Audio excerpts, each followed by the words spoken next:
What up? It's time for Collection Connection, the game that's just an excuse to talk about records. On Monday, over on the Plastic Soundwave Cult, my brother Eric showed Green Day's 7th studio album, American Idiot. I'll talk about that one and then present an album I found in my own collection that shares something in common with it, which is The New Abnormal, the 6th and most recent album from NYC's finest, The Strokes. What is that something that they have in common?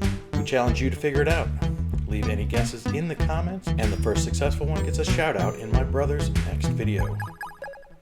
But first, let's officially reveal the connection between the prior pair of albums, those being ABBA Gold and Green Day's American Idiot.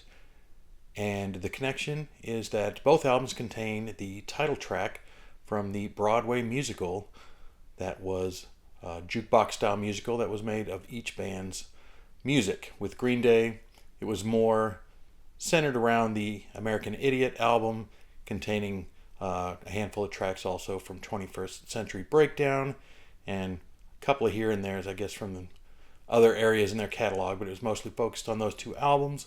With ABBA, it was basically cherry-picked from their entire catalog. It was not exclusive to Gold. Not every song on Gold was in the musical, and not every song that was in the musical made it onto Gold, but it did contain Mamma Mia, which is the name of the musical, as does the title track for Green Day's American Idiot, and that was guessed successfully by Steve Carlson over at Steve Carlson Vinyl Community. He puts out a new video every 2 to 4 days.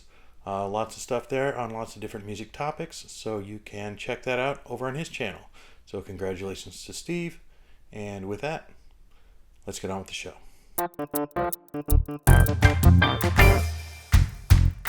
All right then, Eric did talk about Green Day's American Idiot, which is an album that I do have.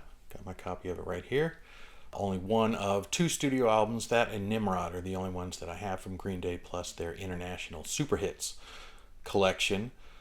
It is beyond the title track, which I think to this day still gets kind of regular airings around here. My kids especially like it, which I don't know what to make of with its, not necessarily filthy language, but definitely the reason that the parental advisory sticker got stuck on the cover there. That's a great song, and the other singles from that album I recognize and they resonate with me a little bit, but it's not an album that I've listened to extensively, and so I think I like my Green Day in song-sized chunks, and I just never was in the habit of listening to this album in its entirety.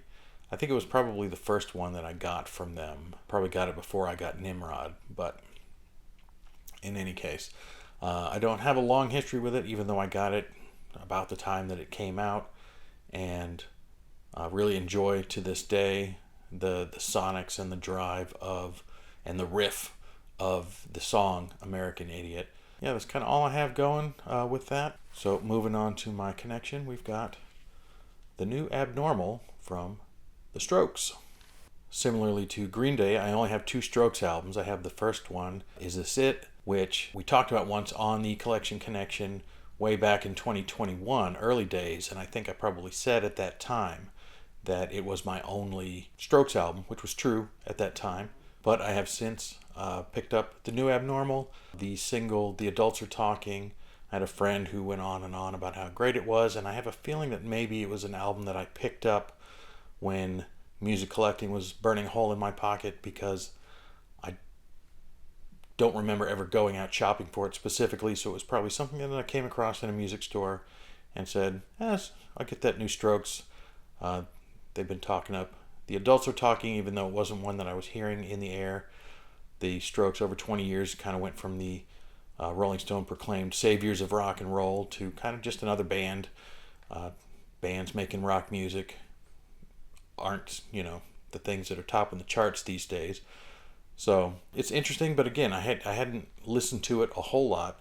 I will say that I enjoyed it when I listened to it. I ran through it a couple times in the last couple of days and was surprised, like the fact that I instantly recognized in the song Eternal Summer that they borrowed a melody from Psychedelic Furs' The Ghost in You. seems like the kind of thing I would have picked up on instantly. So it really makes me wonder how little I listened to it when I bought it in about 2022, about 2 years ago. And so that was good. I enjoyed Bad Decisions. I thought was a good track. And overall, they kind of go back and forth from a kind of a Strokesy rock sound to using what feels like vintage sort of electronics in kind of a cheeseball way that, kind of depending on your mood, I guess, you can kind of get behind the cheesiness or not, I guess.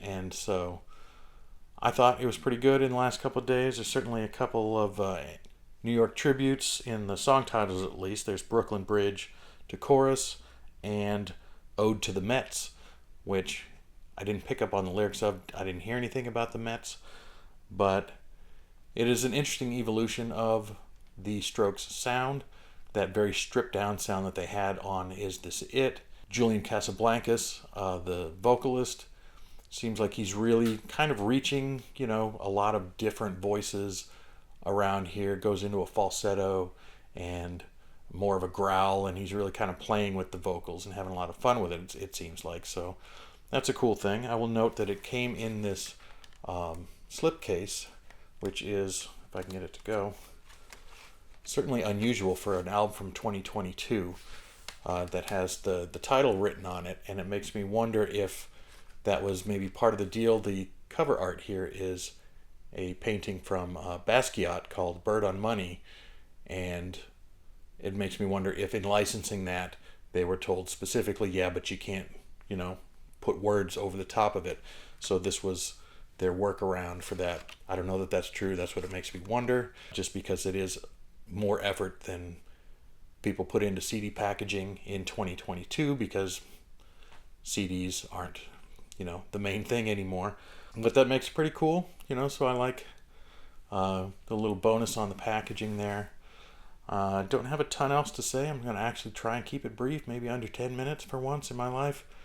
And so if you think you know what the connection is, which I have made no allusion to whatsoever, no hint, but it is a fact that is shared by the albums, the specific American Idiot album and this album from The Strokes.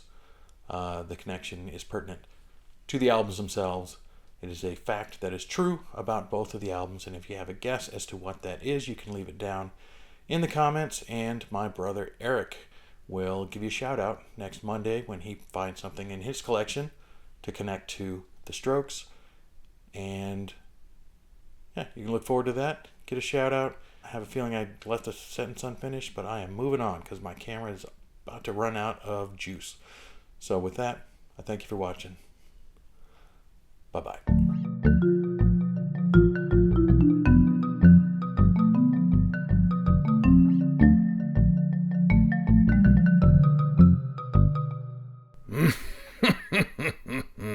Good show, Ponsonby.